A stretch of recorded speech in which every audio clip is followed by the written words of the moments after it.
நீங்கள் பார்த்துக் கொண்டிருப்பது உங்கள் விஜய்.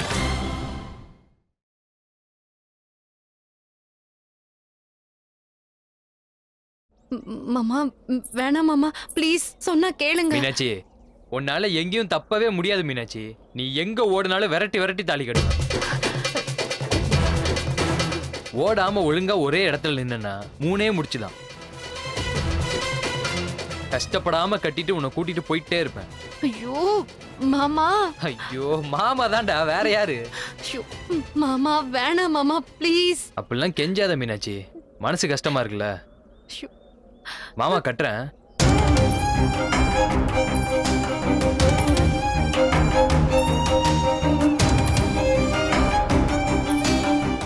இல்ல மாமா, வேணாம் மாமா, வேணாம் மாமா, ப்ளீஸ். அப்படிலாம் கெஞ்சாத மீனாட்சி. மாமா நீங்க இப்படி எல்லாம் பண்ண மாட்டீங்களே மாமா, ஏன் இப்படி மாறிட்டீங்க? எல்லாம் நீ வேணும் தான்.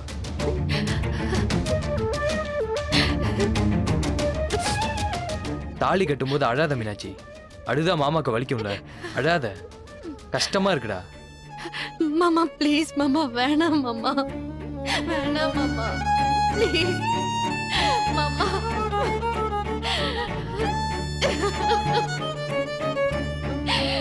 வேணாம் மாமா, ப்ளீஸ்.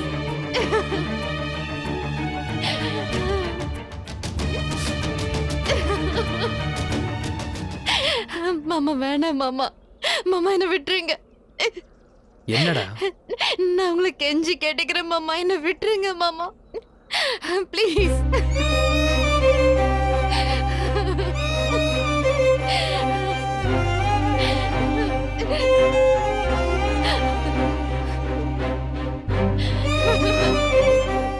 என்ன விட்டுருங்க ப்ளீஸ், விட்டுருங்க.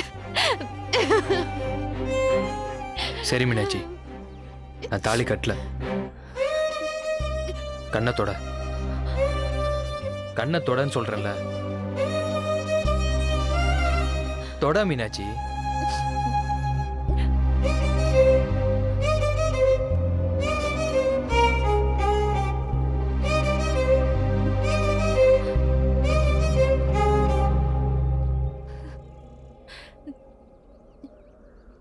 அழாத, நீ அழக்கூடாது. வேட்டை எனக்கு மீனாட்சி அழுதா பிடிக்காது. தயவு செஞ்சு அழாத மீனாட்சி. முடியல மீனாட்சி, நீங்க வாழ்க்கையில இல்லைங்கிறத என்னால ஏத்துக்கவே முடியல. உண்மை இதுதான்னு நானும் என் மனசுக்கு புரிய வைக்க பாக்குறேன், அதுக்கு புரிய மாட்டேங்குதேடி. வாழ்தான் மீனாட்சியோட வாழு, இல்லைன்னா வாழாதுன்னு சொல்லுது. 1 வருஷமா 2 வருஷமா கிட்டத்தட்ட 10 வருஷ காதல்டி. எங்கேயோ இருந்து சரவணன் ஒருத்தன் வருவான்னு நானே நினைச்சா பார்த்தேன். நம்ம மீனாட்சி தானே, நம்மளதான் லவ் பண்ணுன்னு முயல் ரேஸ்ல தூங்கின மாதிரி தூங்கிட்டேன். இல்லடா, நீ 6வது 7வது படிக்கும் போது ஐ லவ் யூ சொல்லியிருப்ப. வெயிட் பண்ணியிருக்க மாட்டேன். உனக்கு என் காதல் தெரியல.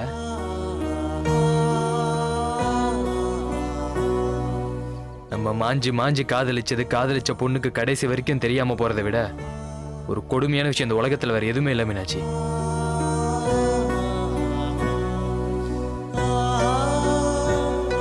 இது என்ன தெரியுமா? நீ குக்கர்ல சாப்பாடு வைக்கும் போது கையை சுட்டுக்கிட்டதான் எங்க அம்மா சொன்னாங்க. உன் காயம் எவ்வளவு பெருசுனாலும் எனக்கு தெரியாது. ஆனா மீனாட்சிக்கு வலிச்சதை விட அதிகமா எனக்கு வலிக்கணும்னு நானே ஸ்டவ்ல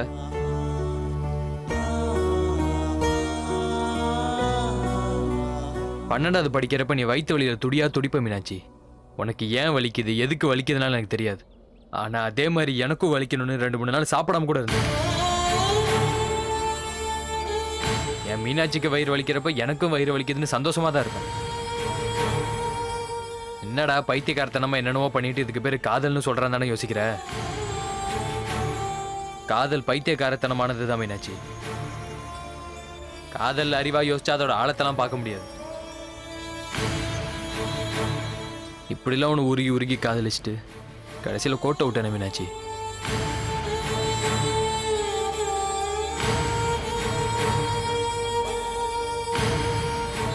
என்ன மாதிரி ஒரு முட்டாள் இந்த உலகத்தில் யாருமே இருக்க முடியாது.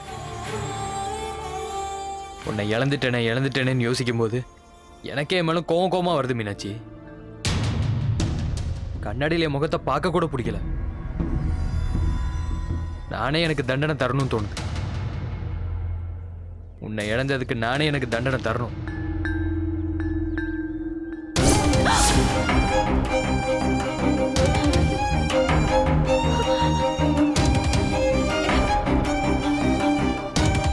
மாமா,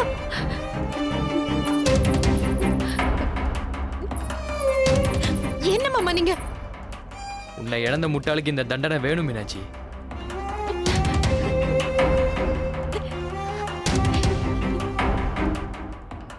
ரத்தம் வருது மாமா. ஏன் மாமா இப்படி எல்லாம் பண்றீங்க? தெரியலையே. கட்டாய தலை கட்டணும்னு வில்லத்தனமா கடத்திட்டு வந்துட்டு இப்ப சென்டிமெண்டா பேசி ஏன் கையை அறுத்துட்டு நிக்கிறேன்னு எனக்கே தெரியலையே. என்னாலே என்ன புரிஞ்சுக்க முடியல மீனாட்சி. ஏதாவது பண்ணி உன்கிட்ட என் காதலை தெரியப்படுத்தணும். என் காதலை உனக்கு புரிய வைக்கணும். அதான். மாமா, மாமா புரியுது.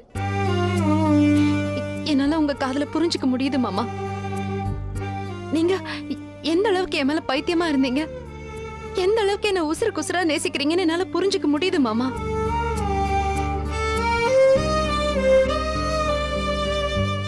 மீனாட்சி, நீங்க பண்ணதெல்லாம் பைத்தியக்காரத்தனமா இருந்திருக்கலாம். ஆனா உங்களை அப்படி பண்ண வச்சது என் மேல இருந்த காதல் தானே, அந்த அன்பு தானே மாமா. என்னால அதை புரிஞ்சுக்க முடியுது.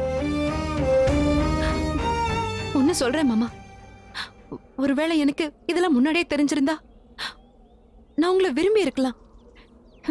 யாருக்கு தெரியும்,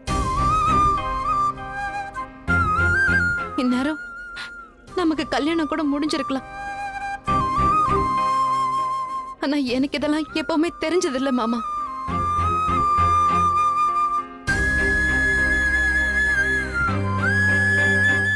நீங்க இந்த அளவுக்கு என் மேல காதலா இருந்திருப்பீங்கன்னு நான் என்னைக்கும் உணர்ந்ததே இல்லை. காதலுங்கிற உணர்வு இது வரைக்கும் எனக்கு உங்க மேல ஏற்பட்டதும் இல்ல மாமா. அதனால இப்ப நீங்க இதெல்லாம் சொல்லும் போது எனக்கு கஷ்டமா இருக்கே தவிர காதலா இல்ல மாமா.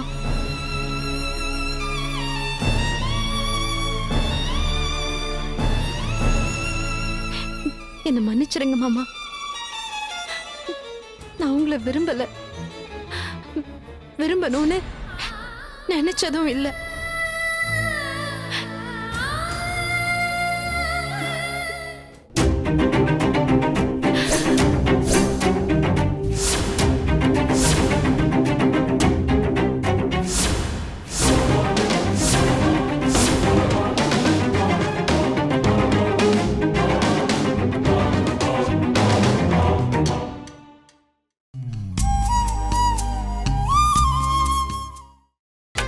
நீங்கள் பார்த்துக் கொண்டிருப்பது உங்கள் விஜய்.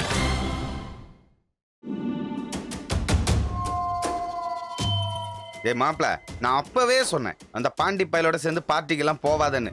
இப்ப பாத்தியா அது எவ்வளவு பெரிய வினையா வந்து நிக்குதுன்னு. உனக்கு புரியலடா. அவன் ஆரம்பத்துல இருந்தே தண்ணியை போட்டா மீனாட்சியை பத்தி தான்டா பேசுவான். நீதான் போதையில பூம்பு மாடு மாதிரி தலைய ஆட்டிக்கிட்டே இருப்ப.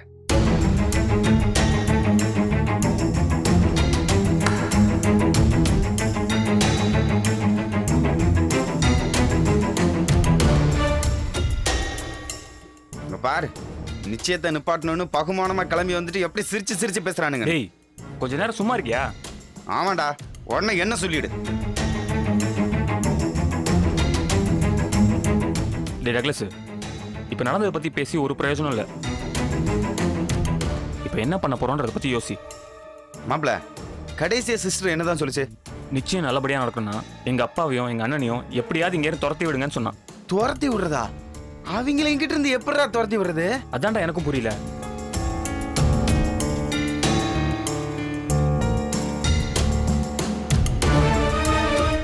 எதை வச்சு பிரச்சனை பண்ண போறாங்கன்னு தெரிஞ்சாலாவது முன்னெச்சரிக்கையா ஏதாவது பிளான் பண்ணலாம். ஆனா ஒரு க்ளூவும் கிடைக்க மாட்டேங்குதுடா. டேய், அப்படி பிரச்சனையை உருவாக்குறதுக்கு அவங்க கிட்ட என்னதான்டா இருக்கு? அதை தான்டா தெரியலன்னு சொல்றேன். சாரிடா மாப்ள. ஏன் மாப்ள, நிச்சயத்தை நிப்பாட்ட ஒருவேளை மண்டபத்துல பாம்பு வச்சிருப்பாங்களோ? கொல்ல போறோம் பாரு, அது வெடிச்சா அவங்களும் தானே சாவாங்க. ஓ ஆமால. டேய், ஒருவேளை மாப்பிள்ளைய ஆள் வச்சு கடத்துற மாதிரி திட்டம் போட்டிருந்தா இருக்கலாம்ல. அவங்க செஞ்சாலும் செய்வாங்க மாப்ள, செய்வாங்க. டக்ளஸ், நீ சரவணன் கூட இரு. இன்னும் நம்ம பயலுக்கு 2 பேரை கூட வச்சுக்க. சரி மாப்ள. சரி, இப்போ என்ன பண்ணி மாமனார் எங்கேன்னு துரத்துறது அதை சொல்லு. அவனை துரத்தெல்லாம் முடியாது மாப்ள. நம்ம என்ன பண்ணாலும் அவன் காதையே சுரஞ்சுக்கிட்டு அவன் இங்கேயே தான் இருப்பான்.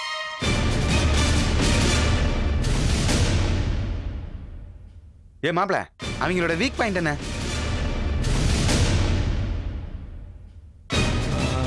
அப்பனுக்கு பணம் தான் வீக் பாயிண்ட். ஆமா, மகனுக்கு சரக்கு. சூப்பரு. அப்ப பாண்டியை கூப்பிட்டு ஒரு ஃபுல்ல ஊத்தி விட்டு மட்டையாக்கிட்டா. டேய், மாப்பிள்ளையா ஊரறிய மேடை ஏறணும் திட்டம் போட்டவன் எப்படா சரக்கு அடிப்பான்? ஆமால மாப்ள. அப்ப ஒரு உருட்டு கட்டை எடுத்து உச்சி மண்டையில ஒரே அடி. ஃபங்க்ஷன் முடியற வரைக்கும் பாண்டியை தூக்கி ஓரமா ஒளிச்சு வச்சிருவான். டேய், அடிக்கிற அடியில் அவன் செத்துட்டானா? போனா போயிட்டு போறான் மாப்ள, பூமிக்கு பாரமாவது குறையும். டேய், கொலை கேஸ்ல உள்ள போ சொல்றியா? பேசாம இருடா மாப்ள. அவங்க தயவு தாட்சணியே பார்க்காம நம்ம வீட்டு விசேஷத்தை நிறுத்தணும்னு வந்திருக்காங்க. அதே மாதிரி நாமளும் அவங்க மேல ஈவிரக்கமே பார்க்காம பிளான் பண்ணா தான் அவங்கள துரத்த முடியும்.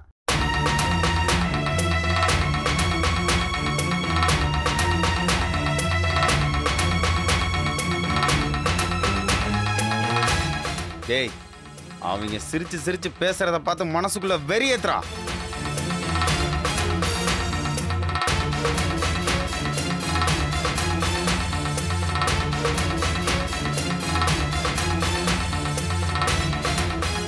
டேய், அவங்கள எப்படி துரத்தணும்னு சீரியஸா வெறித்தனமா யோசி. கண்டிப்பா ஐடியா வரும். பாரு எப்படி சிரிச்சு சிரிச்சு பேசுறாங்கன்னு. அவங்கள துரத்தி ஆகணும் மாப்ள. நம்ம தங்கச்சி நிச்சயதார்த்தம் நல்லபடியா நடக்கணும்.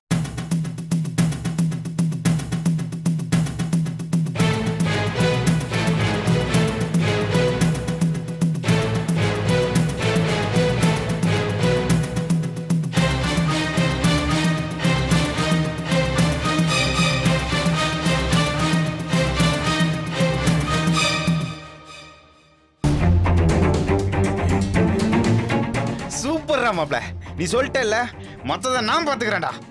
அன்பரசும் பாண்டியும் இன்னைக்கு போண்டிடா.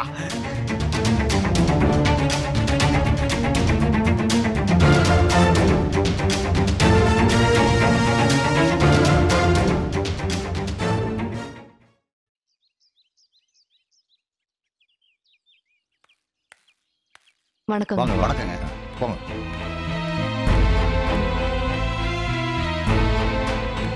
கூப்பிட்டீங்களாப்பா? ஆமா தம்பி, உன் மாமனார் எல்லாரையும் உட்கார வச்சிட்டியா? அவங்கள உட்கார வச்சு காப்பி கொடுக்க சொல்லிட்டு தான் வரேன். என்னப்பா டென்ஷனா இருக்கீங்க? என்னப்பா சொல்லுங்கப்பா. மீனாட்சி இன்னும் வர காணமே தம்பி. அதான் இன்னும் எனக்கு ஒரே யோசனையா இருக்கு. நாங்க புறப்படும் போது தான் வேட்டையனும் அவளும் இன்னொரு வண்டியில புறப்பட்டாங்க.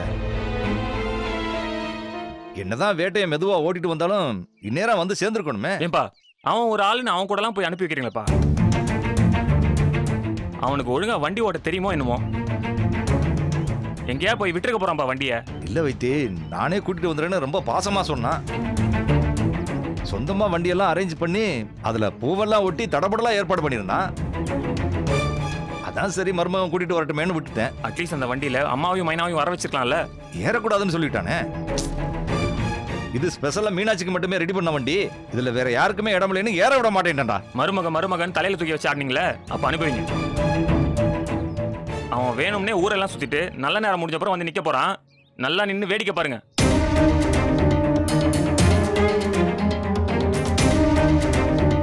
என்னமோ பண்ணுங்கப்பா, நான் சொன்னா மட்டும் கேட்க போறீங்க?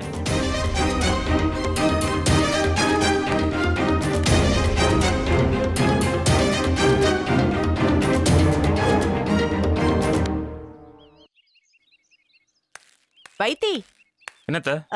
நிச்சயத்துக்கு வாங்கின ரோஜா பூ மாலை லேசா வாடின மாதிரி இருக்கான். வேற மாலை பக்கத்துல கிடைச்சா வாங்கிடலான்னு அண்ணி சொன்னாங்க. முதல்ல நிச்சயம் நடக்குதான்னு பார்ப்போம். அப்படி நடந்தா மாலை வாங்கிக்கலாம்னு சொன்னேன்னு நீங்களே போய் சொல்லிடுங்க. என்ன வைத்தி இப்படி பேசுற? அத்தை, தயவு செஞ்சு என்ன எதுவும் கேட்காதீங்க. ஆளை விடுங்க. வைத்தி,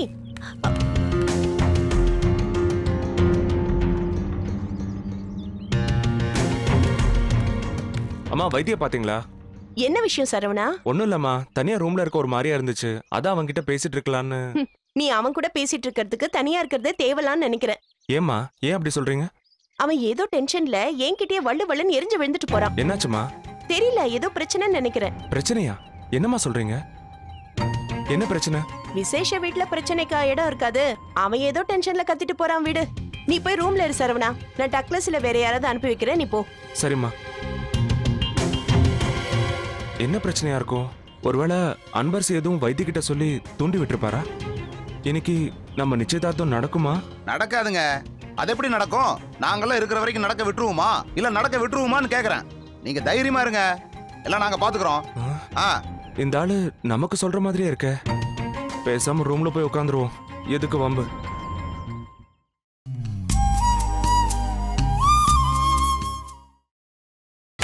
நீங்கள் பார்த்துக் கொண்டிருப்பது உங்கள் விஜய். மாமா, மாமா என்ன மாமா பண்றீங்க? நான் உனக்காக என் உயிரையும் கொடுப்பேன் மீனாட்சி. ஐயோ, அது எனக்கு தெரியும் மாமா. என்னால உங்க அன்பை புரிஞ்சுக்க முடியுது மாமா. ஆனா என்னால என்ன பண்ண முடியும் சொல்லுங்க? நீ எனக்கு இல்லைன்னா நான் இந்த வாழ்க்கையை வாழ்றதுல அர்த்தம் இல்லை மீனாட்சி.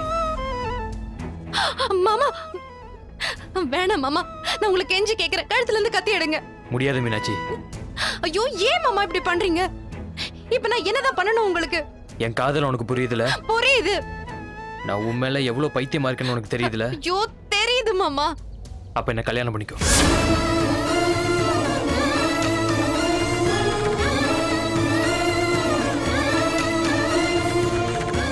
எனக்கு வேற வழி தெரியல மீனாட்சி. எக்காரணத்தை கொண்டு மீனாட்சியை இழந்துடக்கூடாதுன்னு என் மனசு என்று சொல்லிக்கிட்டே இருக்கு. உன்னை கட்டாயப்படுத்தி தாலி கட்டவும் எனக்கு மனசு இல்லை. அதனாலதான் இப்படி கேட்கிறேன்.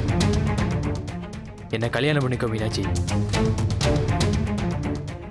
நான் உசுரோட இருக்கணும்னா என்ன கல்யாணம் பண்ணிக்கோ. இல்லைன்னா இந்த இடத்த விட்டு தாராளமா நீ இப்பவே போலாம். உன் நிச்சயதார்த்தம் முடியறப்ப வேட்டி என் உசுர அடங்கி போச்சுன்ற செய்தி மட்டும் உனக்கு வரும். நான் உன்னை கட்டாயப்படுத்தல மீனாட்சி. நீ தாராளமா போலாம்.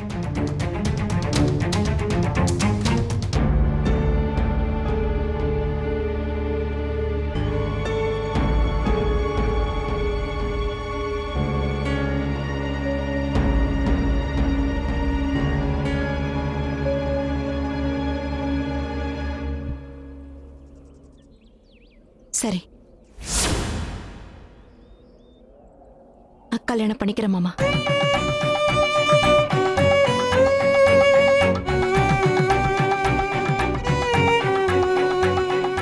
கழுத்துல இருந்து கத்தி எடுங்க. நீ சொல்றத நம்பலாமா? இல்ல, நான் நம்ப மாட்டேன். நீ போய் சொல்ற மீனாட்சி. இல்ல மாமா, நான் நிஜமா தான் சொல்றேன். நான் உங்களை கல்யாணம் பண்ணிக்கிறேன். நிஜமாவா? சத்தியமா சொல்றேன் மாமா. முதல்ல கழுத்துல இருந்து கத்தி எடுங்க.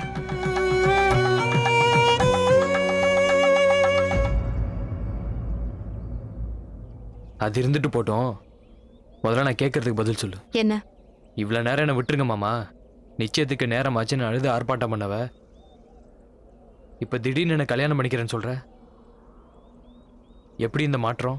ஒரே ஒரு காரணம் தான் மாமா. உங்க உயிரை விட என் விருப்பம் எனக்கு பெருசு இல்ல. எனக்காக நீங்க கையெடுத்துக்கிட்டது, வலியை ஏற்படுத்திக்கிட்டது எல்லாமே போதும். நீங்க உயிரோட இருக்கணும் மாமா. அதனாலதான் சொல்றேன், வாங்க கல்யாணம் பண்ணிக்கலாம். நான் சொல்றதுல இன்னும் உங்களுக்கு நம்பிக்கை இல்லையா?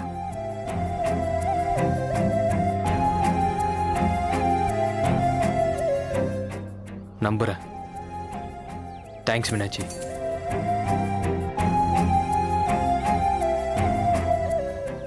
ஆனா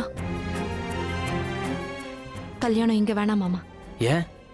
என் கல்யாணம் இந்த மாதிரி ஒரு வெட்ட வெளியில நடக்கணும்னு நான் ஆசைப்படல. அப்போ மண்டபத்துக்கு போய் பண்ணிக்கலாம்னு சொல்றியா? எதுக்கு? உங்க அப்பா என்னை கட்டி வச்சு அடிக்க தானே பிளான் பண்ற? ம்ஹும். அப்புறம் ஏதாவது ஒரு கோயில்ல வச்சு தாலி கட்டுங்க, அப்புறமா மண்டபத்துக்கு போலாம்.